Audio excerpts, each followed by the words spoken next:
Hey guys, welcome back to another whiteboard chat, and today we're going to do part 3 of the GI map overview series.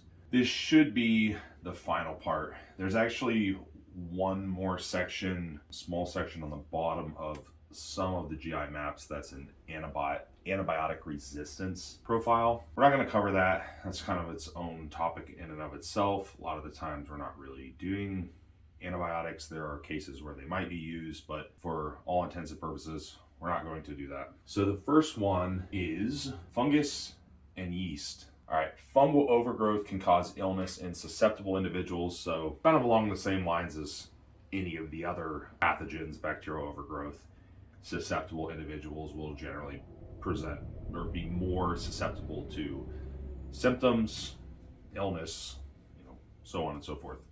So no difference here really. Fungal growth may be localized in the body, so it can be higher, lower in some areas of the body. Now, this can be the case with any type of infection. I mean, like for example, you could cut your arm with a rusty nail or something and get an infection localized, right?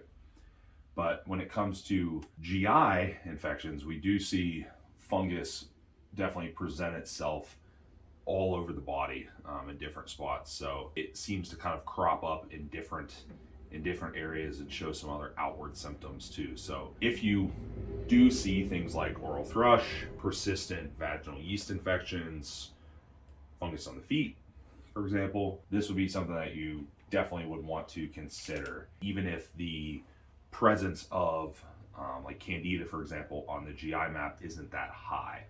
Now there are other bacterias other funguses shown on the GI map, not just candida. That just happens to be the most common one and what you'll see the most symptoms with anyhow. So keep in mind that you might see it in different places. That might mean that there is fungus present, even though it's not showing up super abundant in the stool test. Okay, next one, viruses. So these are opportunistic viruses. In other words, ones that are going to utilize the host and the fuel source very easily. So we have CMV and EBV. CMV, probably less known by a lot of people, where EBV, Epstein-Barr, a lot of people probably know that. With these, you may actually see people that present quite a few gut type symptoms, but don't actually have the criteria for the common things like SIBO or candida or leaky gut or whatever it may be.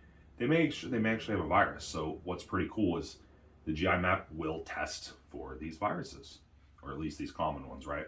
So you can see that on there. Now, some of the things that we may do for this might be like built right into the actual protocol, if we're running like a SIBO protocol or something. But there may be cases where these do require antivirals, especially if they're reoccurring and they're pretty bad. Send to a doctor. There are antivirals. Nice thing about antivirals, they do not cause a lot of the issues that we are concerned about with a lot of systemic antibiotics.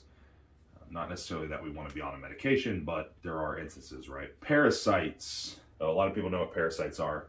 Literally organisms that live and feed on a host, organisms at the expense of the host, right? GI map tests for pathogenic and non-pathogenic parasites, most commonly occurring in the GI tract. So again, going to test all the heavy hitters. Now, with this, one thing to keep in mind here is that if you're seeing parasite activity on the GI map, there is a possibility, pretty good possibility, that the actual parasite activity inside the body might even be higher than what you're seeing on the GI map. Because remember, these parasites have to die and come out. Essentially, there has to be something visible or something showing up on the actual GI map test for them to show up. Something has to be coming out. So if they're living and they're inside you, there might actually be more than what's showing up on the GI map. So keep that in mind. Now, there can be a range of severity. There are plenty of people that probably do have parasites. They get exposed to the eggs hatch, and you can put together the rest. And they probably pass these eggs or pass these parasites during GI protocols and don't even really know it. That does happen. And in more severe cases, you will see them. You will see worms and little weird things, specks, whatever, depending on how big they are. Not super pleasant. Intestinal health markers, digestive markers, elastase, and I'm not sure how you pronounce this one. We'll say steatocrit, what we're going to call it. Probably wrong. But these kind of crack me up because I don't know if anyone's ever heard the commercials where they go through and they name the symptoms. You might have exocrine pancreatic insufficiency, or EBI or EPI. That's one of the commercials they play on the radio. If you've never heard it, you're not going to understand. But yeah, if you've heard it, I would kind of laugh because that's what these are. These are signs of EPI, potentially pancreatic insufficiency. So we're talking enzyme pancreatic insufficiency, we're talking pancreatitis. If these are pretty severe, most people have pain with these. Most people have either random or pain around eating. They can be pretty noticeable, more so than like the typical like bloating or constipation or something. Like these cause literal abdominal pain. Immune response, this SIG-A and then anti-gliadin are essentially going to be showing their immune markers, looking at mucosal lining and looking at immune function in the actual GI tract, most of which coming from the mucosal lining and the cells in that lining. So anytime you see these elevated, kind of the same deal with autoimmune markers being elevated, take it with a grain of salt. Does that mean that you have an autoimmune issue? Not necessarily, but you will see this activity with heavy inflammation presence. Okay, keep that in mind. You can, if you want to go back, if you're concerned about autoimmune issues, you can go back in blood work and you can check things like, TPO if you're looking at thyroid, because that tends to be the most common, or more broad would be like anti-nuclear antibodies, which would be even like more broad. That's gonna, and then if you see those elevated, then you could look at specific symptoms like, well, they have a lot of joint pain, for example, and they have antibody activities. Like, okay, well, maybe we need to look for rheumatoid arthritis. Maybe they, something like that. So you might have to kind of go down the line and figure that out, or send them to specialists depending on what it is. Yeah, that's essentially what we're looking at. Kind of the same deal here with the calprotectin. It's an inflammatory marker. You're going to see it commonly, mucosal linings damage, inflammation's present. You pretty much can assume that anyone with any of these issues probably has some inflammation and probably has at least a little bit of irritation in the GI lining, because we're more or less supporting that with pretty much everyone, when we're running through these types of protocols. So it's not anything surprising. It's not like you necessarily have to do anything a whole lot different, because we're probably already addressing it anyhow. GI markers. So beta-glucuronidase, a lot of people know what that one is. Talking about recirculation of estrogen. Do they have to have elevated beta-glucuronidase to have estrogen dominance? No, absolutely not. Plenty of people will still have estrogen dominance without B-glucuronidase being elevated. So, but if it is elevated, then you probably ought to check for estrogen dominance if you have not already.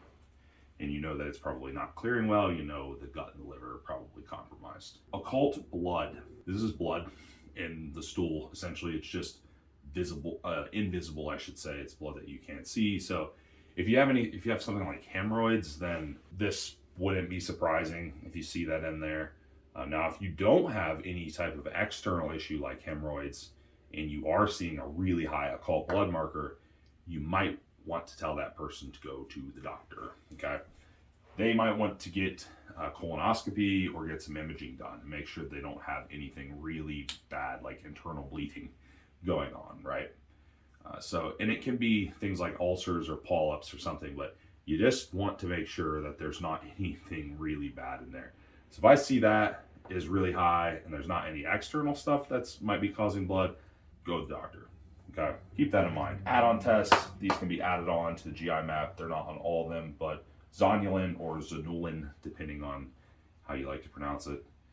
I say zanulin, I think that's wrong. I think it's actually zonulin, but whatever. This is our leaky gut marker. It's a protein involved in intestinal permeability, so letting things in and out. So we see elevation here, we can pretty much assume leaky gut.